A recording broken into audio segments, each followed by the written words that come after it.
Sir अपना व्याख्यान प्रस्तुत करें डॉक्टर भानु प्रसाद जी जोशी।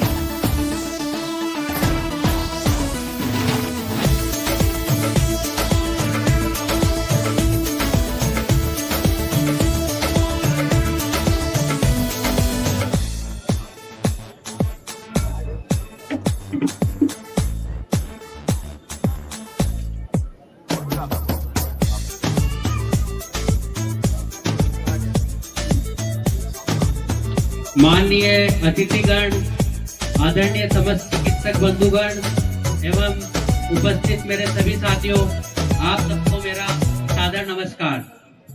आज मुझे होम्योपैथी विषय पर अपने विचार रखने का अवसर मिला है। उसके लिए मैं आयोजन समिति और हमारे बूंदी जिले के होम्योपैथी के नोडल अधिकारी डॉक्टर मुकेश मीणा बोस का। होम्योपैथी एक वैकल्पिक चिकित्सा प्रणाली है जिसे 18वीं सदी के अंत में डॉक्टर सैमुअल हैनीमन द्वारा विकसित किया गया था। इसका मुख्य सिद्धांत लॉ ऑफ सिमिलर, यानी कि ऐसी दवाई जो स्वस्थ व्यक्ति में लक्षण पैदा करती है और बीमार व्यक्ति में उसी प्रकार के लक्षणों का इलाज करती है। होम्योपैथिक की दवाइयां लॉ ऑफ पोटेंटाइजेशन के द्वारा तैयार की जाती है, जिन्हें डाइल्यूशन एवं सक्शन किया जाता है, जिससे होम्योपैथिक शारीरिक एवं मानसिक लक्षणों के आधार पर इलाज किया जाता है। होम्योपैथिक में किसी बीमारी के नाम पर इलाज नहीं किया जाता, जबकि रोग के लक्षणों के आधार पर इलाज किया जाता है। होम्योपैथी का मुख्य उद्देश्य शरीर में जो स्वाभाविक जीवन शक्ति यानी कि वाइटल फोर्स होती है, उसे उत्तेजित कर ठीक करना होता है। होम्योपैथिक दवाइयां खनिज, पेड़ पौधों और कुछ जानवरों के अर्क से तैयार की जाती है। कोरोना जैसे मुश्किल समय में भी होम्योपैथी ने हमारी मदद की है। कोरोना के समय भी होम्योपैथी की आर्सेनिक एल्बम 30 पोटेंसी की दवा को हमने इम्यूनिटी बूस्टर के रूप में दिया था। होम्योपैथी द्वारा कोरोना जैसी एपिडेमिक बीमारी को रोकने से लेकर होने के पश्चात भी होम्योपैथिक दवाओं का उपयोग किया गया। हम सभी जानते हैं होम्योपैथिक की एस्पिडोस्पर्मा मदर टिंचर दवाई, जिसने ऑक्सीजन की कमी को दूर करके किस तरह हाइपोक्सिया यानी कि ऑक्सीजन की कमी से में जा रहे लोगों का उपचार किया। वर्तमान में होम्योपैथी के क्षेत्र में पूरे विश्व में सबसे ज्यादा हमारे देश में अपनाई जाती है और आज हमारा देश होम्योपैथी का हब बन चुका है। होम्योपैथी एवं एलोपैथिक चिकित्सा में बहुत अंतर होता है। जैसे कि एलोपैथिक में सिर दर्द के लिए एक पेन किलर दी जाती है, जबकि होम्योपैथिक में सिर दर्द के लक्षणों को मटेरिया मेडिका से मैच करके दवाई दी जाती है।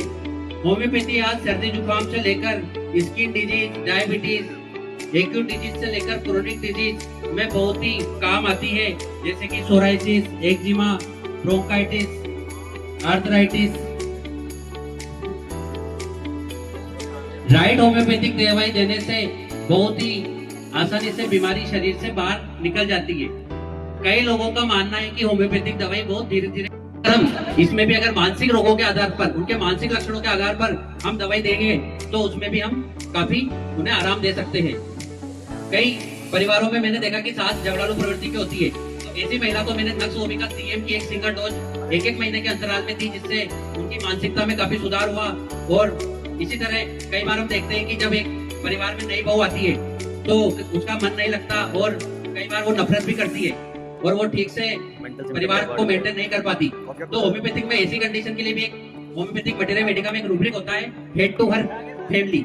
तो ऐसे कंडीशन के लिए एक दवाई होती है सेपिया। तो मैंने ऐसे कई महिलाओं को सेपिया सीएम की डोज देकर उनके भी मानसिक स्वास्थ्य में सुधार किया है। आज वर्तमान में होम्योपैथिक चिकित्सा पद्धति इंसानों के साथ साथ पेड़ पौधों, जानवरों और फूलों में भी बहुत लाभकारी साबित हो रही है। आज होम्योपैथी का इंसानों के साथ साथ जानवरों का भी होम्योपैथी के द्वारा इलाज किया जाता है। साथ ही मैंने कई ऐसे लड़के देखे। जब मेरी एनएचएम में ड्यूटी थी तो सामने एक गर्ल्स स्कूल था, तो कई लड़के ऐसे थे जो वहां से निकलते थे और उनकी मानसिक प्रवृत्ति ऐसी थी कि वो लड़कियों को छेड़ते थे। तो उनकी भी मैंने लड़कों की मानसिक कंडीशन देखकर उन्हें सेलेनियम, कैलेडियम और बुफोराना जो होम्योपैथिक की मेडिसिन आती है उनको दी, जिससे उनमें भी मानसिकता में सुधार हुआ है। हम स्कूलों में भी जब चेक करने जाते हैं तो वहाँ हम देखते हैं कि कई बच्चों की नजर कम होने के कारण उनके चश्मा लग गया। ऐसे बच्चों को भी मैंने रूटा, फॉस्फोरस और जेलसीएम की दवाई देकर उनके चश्मे छुड़वाए हैं। आज वर्तमान में BC 21 सभी जानते हैं कि बायोकेमिक 21 नंबर की जो दवाई है वो आज छोटे बच्चों के लिए बहुत ही काम की मेडिसिन है। बच्चों के दांत आने में इससे काफी मदद करती है। पाइल्स, फिशर, फिस्टुला, पथरी जैसी ऑपरेशन जैसी बीमारियों में भी होम्योपैथिक की मात्र 4 गोली अगर हम दिन में 3 बार भी दें तो उससे भी ऐसी बीमारियों से हम